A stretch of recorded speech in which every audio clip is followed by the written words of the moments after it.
ශ්‍රී ලංකාව මේ නම ඇහුණ ගමන් අපේ හිතට එන දේවල් අතරේ අනිවාර්යයෙන්ම තියෙන දෙයක් තමයි අපේ සරුසාර කෘෂිකාර්මික උරුමය. නිකමට හිතන්න පෙරදිග ධාන්‍යාගාරය කියන නමින් මුළු ලෝකයම හඳුන්වපු දූපතක්. ඉතින් ඒ කතාව ඇත්තටම මාරම විස්මයජනකයි. අපි මේ විග්‍රහය බලමු ඒ මහා කෘෂිකාර්මික ගමන ගැන. බලන්න මේ කියමන. අහසෙන් වැටෙන එක දියබින්දක්වත් මිනිසාගේ ප්‍රයෝජනයට නොගෙන මුහුදට ගලා යාමට ඉඩ නොදිය යුතුය. මේක නිකම්ම වචන ටිකක් නෙමෙයි. ශ්‍රී ලංකාවේ මුළු කෘෂිකාර්මික ශිෂ්ටාචාරයම අත්තිවාරමුන්නේ ඔන්න ඔය දර්ශනය. 12 වෙනි සියවසේදී පළවෙනි පරාක්‍රම බාහු රජතුමා කියපු මේ කතාවෙන් ඒ කාලේ අපේ මුතුන් මිත්තන්ට ජල කළමනාකරණය ගැන තිබ්බ ගැඹුරු දැනුම මොනතරම්ද කියලා හිතා ගන්න පුරුවන්. හරි. එහෙනම් ප්‍රශ්නේ තියෙන්නේ මෙතන. මේ වගේ සරල හැබැයි අතිශය බලවතු අදහසකින් මුළු රටක්ම පෝෂණය කරපු කෘෂිකාර්මික අධිරාජ්‍යයක් ගොඩනැගුණේ කොහොමද? අපි යමු ඒකේ පිළිතුර හොයාගෙන. අපි මේ කතාව පටන් ගමු ශ්‍රී ලංකාවට ඒ ගෞරව නාමය ලැබුණු ස්වර්ණමය යුගයෙන්ම. ඒ තමයි පෙරදිග ධාන්‍යාගාරය. ඇත්තටම ඒ කාලේ කොහොම එකක් වෙන්නේ නැත්තේ? හිතලා බලන්න ශතවර්ෂ ගාණක් තිස්සේ මේ පුංචි දූපත හාල් ඇතුළු හැම ආහාරයකින්ම සම්පූර්ණයෙන්ම ස්වයංපෝෂිත වෙලා තිබුණා. ඒ කියන්නේ කණ්ඩ බොන්න දේවල් විතරක් නෙමෙයි. ඇඳුම් බෙහෙත් හේත් මේ හැමදේම රට ඇතුළෙමයි හැදුනේ. මෙන්න මේ පැවැත්මේ කෘෂිකර්මය එහෙම නැත්නම් සමහරු කියන විදිහට හෙපුම් කෘෂිකර්මය නිසා තමයි අපිට පෙරදිග ධාන්‍යාගාරය කියන නම ලැබෙන්නේ. හැබැයි ඉතින් මේ වගේ සාර්ථකත්වයක් හම්බෙන්න ලැබෙන්නේ නැහැ. ඒක ප්‍රධාන කුළුණු තුනක් මත ගොඩනැගිච්ච දෙයක්. පළවෙනි එක තමයි ශක්තිමත් රාජ්‍ය අනුග්‍රහය. ඒ කාලේ රජවරු ගොවිතැන දියුණු කරන එක තමන්ගේ පරම යුතුයකමක් විදිහටයි සැලකුවේ. දෙවෙනි එක උසස් වාරි තාක්ෂණය. ඒක ගැන අපි තව ටිකකින් ගැඹුරටම කතා කරමු. තුන්වෙනි එක තමයි ගොවිතැනත් එක්කම ජීවත් වුණු ඒකටම බැඳුණු ගැඹුරු සංස්කෘතිය. අහලා තියෙනවනේ වැවයි දා ගබයි ගමයි පන්සලයි කියලා. අන්නේ සංකල්පයෙන් මේක කොච්චර පැහැදිලිද? හොඳයි. අපි දැන් නෙමු මේ මුළු පුරාණ කෘෂිකාර්මික ක්‍රමයේම හදවත වුණු දෙයට. ඒක තමයි අදටත් ලෝකය මවිත කරවන අපේ ඉංජිනේරු තාක්ෂණය. මේකට කියන්නේ එල්ලංගා පද්ධතිය කියලා. හිතන්න මේක නිකන් තන හදපු වැව් ටිකක් නෙවෙයි. මේක එකකට එකක් සම්බන්ධ කරපු වැව් දාමයක්. හරියට දම්වැලක් වගේ. එක වැවකින් පෝෂණය වෙන ප්‍රදේශය ඊට පහළින් තියෙන ඊළඟ වැවට වතුර එකතු කරන ප්‍රදේශය බවට පත් වෙනවා. මාරම විද්‍යාත්මක නිර්මාණයක්.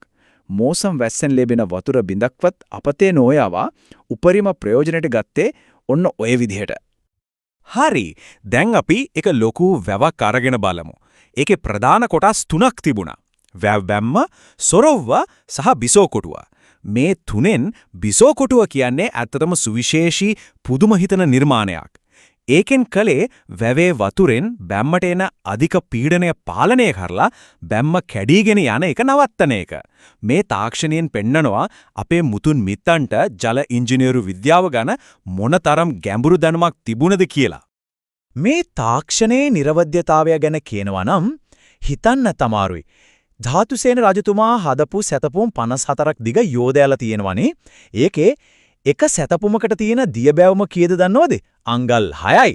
අද වගේ කිසිම නවීන උපකරණයක් නැතුව පස්වන සියවසේදී මේ වගේ සියුම් නිර්මාණයක් කළේ කොහොමද කියන එකම පුදුමයක්. හැබැයි මේ හැමදේම වෙනස් වෙනවා. ලංකා ඉතිහාසයේ විශාල හැරවුම් ලක්ෂයක් එනවා. ඒ තමයි යටත් විජිත බලවතුන්ගේ පැමිණීම. ඒත් එක්කම ශ්‍රී ලංකාවේ කෘෂිකර්මාන්තයේ දිශාව සම්පූර්ණයෙන්ම අනිත් පැත්ත හැරුණා.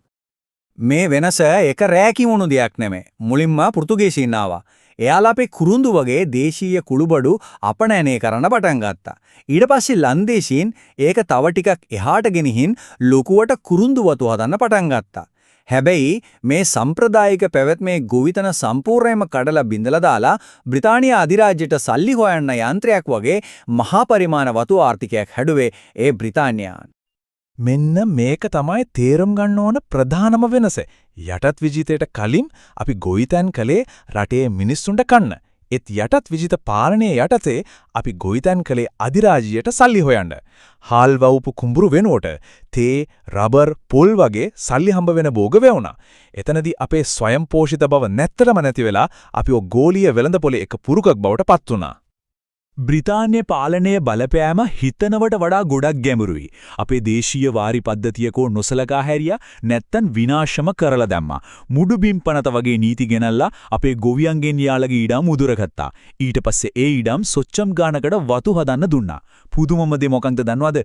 පෙරදිග ධාන්‍යාගාරය කියලා නම දිනාපු අපි අපේ ප්‍රධාන ආහාරය වුණු බට්ටික කන්න හාල් පිට රටන් ගෙන්නන්න පටන් ගත්තා. ඒ විතරක් නෙවෙයි අලුතෙන් හදපු වතුවල වැඩට දකුණු ඉන්දියාවෙන් කම්කරෝත් ගෙන්නුවා.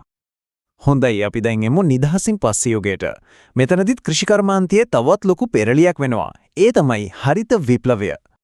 සරලවම කිව්වොත් හරිත විප්ලවය කියන්නේ කෘත්‍රිම පොහොර, කෘෂි රසායන සහ දියුණු කරපු බීජ වර්ග පාවිච්චි කරලා අස්වැන්න එක පාරටම ගොඩක් වැඩි කරගන්න කරපු දෙයක්. මේ රැල්ල 1960 ගණන්වල අගභාගයේදී ශ්‍රී ලංකාවටත් ඇවිල්ලා වැදුනා. මේකත් එක්ක ලොකු වෙනස්කම් ටිකක් වුණා. H4 වගේ වැඩි අස්වැන්නක් දෙන අලුත් V වර්ග ආවා. රසායනික පොහොරයි කෘමිනාශකයි පාවිච්චිය සාමාන්‍ය දෙයක් බවට පත් වුණා. ට්‍රැක්ටර් වගේ යන්ත්‍ර සූත්‍ර ගොවිතැනට එකතු වුණා. හැබැයි වැදගත්ම දේ තමයි මෙච්චරකල් එක කන්නේ ඇයි වගා කළේ දැන් කන්න දෙකක්ම වගා කරන්න පුළුවන් වුණා. ප්‍රතිඵලයේ ධාන්‍ය නිෂ්පාදනය දෙගුණයකින් විතර වැඩි වුණා. හරි මේ හැමදේම වුණාට පස්සේ අද අපේ කෘෂිකර්මාන්තයේ තියෙන්නේ කොතනද? ඒකේ වැමගත්කම GDP එකේ තියෙන ඉලක්කමකට විතරක් සීමා කරන්න පුළුවන් දෙයක්ද? 2012 දත්ත දිහා බැලුවම කෘෂිකර්මාන්තය අපේ දලදේශීය නිෂ්පාදනයට ඒ කියන්නේ GDP එකට දායක වෙන්නේ 11.1%. දැන් කර්මාන්ත සේවා වගේ අනිත් අංශ එක බලනකොට මේක ලොකුම ගාණ නෙවෙයි තමයි. ඒත් මේක තාමත් ඊටම වැදගත් දායකත්වයක්. ඇත්තම කතාව කෘෂිකර්මාන්තයේ නියම වටිනාකම මේ ඉලක්කම් වලට වඩා කොච්චරවත් එහාට යනවා. අයි මම එහෙම කියන්නේ බලන්න අදටත් අපේ රටේ විශාල පිරිසක් ජීවත් වෙන්නේ කෘෂි කර්මාන්තයෙන්. තේ රබර් කුළුබඩු අපනයනය කරලා රටට ඕනම කරන ඩොලර් හොයලා දෙන්නේ මේ අංශය. සීනි රබර් වගේ කර්මාන්තවලට අමුද්‍රව්‍ය එන්නෙත් මෙතනින්. ඒ විතරක් නෙවෙයි අලුත් සහල් මංගල්‍ය තයි පොංගල් වනේ අපේ සංස්කෘතික උත්සව පෝෂණය කරන්නෙත් ගොවිතැන. හැබැයි මේ හැමදේටම වඩා රටේ මිනිස්සුන්ට බඩගින්නේ නැතු ඉන්න පුරුවන් වෙන්නේ ඒ කියන්නේ ආහාර සුරක්ෂිතතාව තහවුරු වෙන්නේ කෘෂි කර්මාන්තය නිසායි.